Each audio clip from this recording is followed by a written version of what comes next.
Hi, this is Ron DiNapoli from Sand Crater Software. Today I'd like to show you a demonstration of our new Exchange Calendar Assistant app called MiniECal. I'll be using the iOS simulator today to show you this functionality. Again, the MiniECal gives you added functionality in interacting with your Exchange system by letting you look at calendars of other users on your system. To begin, we tap on MiniECal, and we're greeted with the welcome screen, and it gives you two options to start. One is to just start using it, but if you haven't set up your server connections, then that will not be very functional. So when the first time you run MiniECal, what you want to do is go to server settings and enter the configuration information for your particular Exchange instance. The server settings screen shows you the basic pieces of information we need to connect to your Exchange server.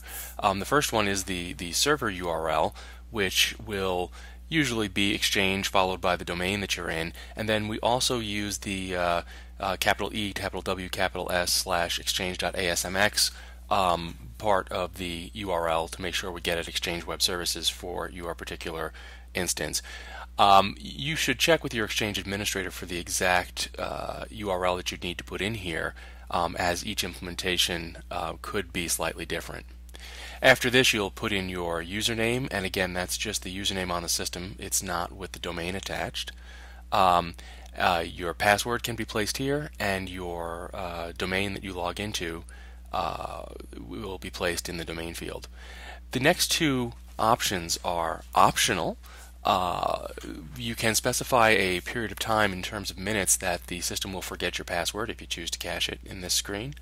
And you can also turn on the ability to trust untrusted SSL certificates. That's more likely to happen on systems where you're testing an Exchange deployment, where the SSL certificate used for the Exchange server might be self-signed, or may not be again signed by a recognized signing authority. So in most cases in a production system, you'll leave that slider the way it is. So I'm going to go ahead and put in information and then come back to continue demonstrating the product.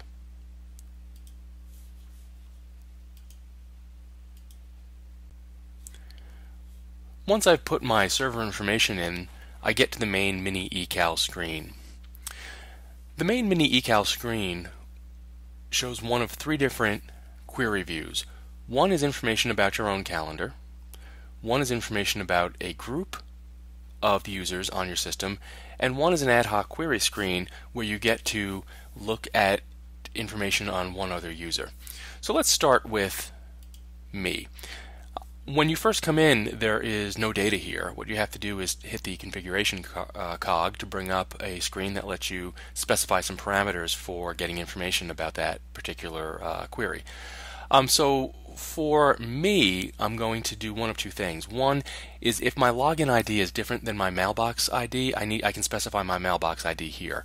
I'm using a small fictional company that I've set up and the username of Bob, and his mailbox ID happens to be Bob as well, so I do not need to put anything here. I'm going to look forward 10 days and when I do my queries on myself. Now, when I do a query on myself, all I'm looking for are the meetings that I have today and the meetings that I have tomorrow, along with a collection of any meetings that I need to respond to. This is just a little helpful utility that would let me, again, look at what meetings have come in that I haven't responded to and give me one place to look at them all. This functionality is very similar to what you'd have in your built-in calendar app, so we don't try to duplicate that functionality here. Again, the only thing unique here is that you get a list of meetings that you haven't responded to all in one place. The current version of MiniECal does not let you change your response status. It's just showing you what is out there that you haven't responded to. We can see I can look at these dots to the left of the meeting. What those represent are the busy, tentative, free status that Exchange reports whenever you look at someone's schedule. So the red dot means that the time is marked as busy, and usually that means the person has accepted the meeting. The yellow dot means that the time is marked as tentative, which usually means they haven't responded to it yet. And then if you see a green dot, it's because someone has marked that time as free. And that's usually when somebody puts something on somebody else's calendar for informational purposes, but the person whose calendar it is on doesn't want to have that time showing as busy for people who might want to schedule meetings with them. For any of the meetings, I can tap on them and retrieve more information from the server about the meeting. So here we'll see the name of the meeting, the location, the time, date and time, and whatever the response is for the person whose calendar this is. Now when we see this little icon, this means that Bob is the organizer of this meeting. We also see who has been listed as required attendees, and if appropriate, who's listed as optional attendees. Below that, we'll see the description that was put in when the meeting was created. Since we're viewing the description right in a table view, that might not always look the best, so you have the option of going to a full description mode where the whole screen fills up with the rendering of the meeting request. Okay. Now, the other thing we can do that is a key feature of MiniECal is that we can look at the calendars of other users. So if I go into query mode, that's going to let me look at one other user. Now you saw that in Bob's meetings he had a meeting with Kim. So what we'll do is we'll look forward 7 days and we will look at Kim's calendar, and Kim is her username on the system. As soon as I hit done, the MiniECal will talk to the Exchange server and get all of Kim's meetings for the next 7 days. And we'll see that she indeed has a nice schedule, has a few meetings she hasn't responded to because we see the yellow dot there. And again, for any of these meetings, we can tap on it and get the full description of that meeting, including everybody who's been invited, and again a look at what was typed in as the message when the meeting was first proposed. We also see here that Kim has not responded to this meeting yet, and we also note that it's a recurring meeting as listed up here next to the date.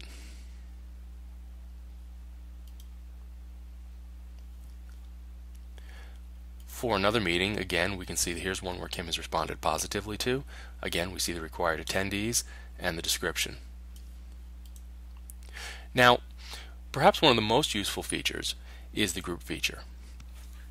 So to configure the group feature, I'll bring up the configuration screen, and this lets me create ad hoc groups of users that are on this system. So I'm going to start by adding a group by hitting the plus button, and I'm going to call this group Staff.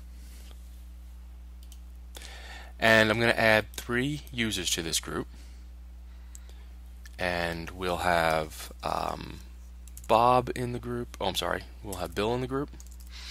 We'll have Kim in the group, and we'll have Alice in the group. Excuse me.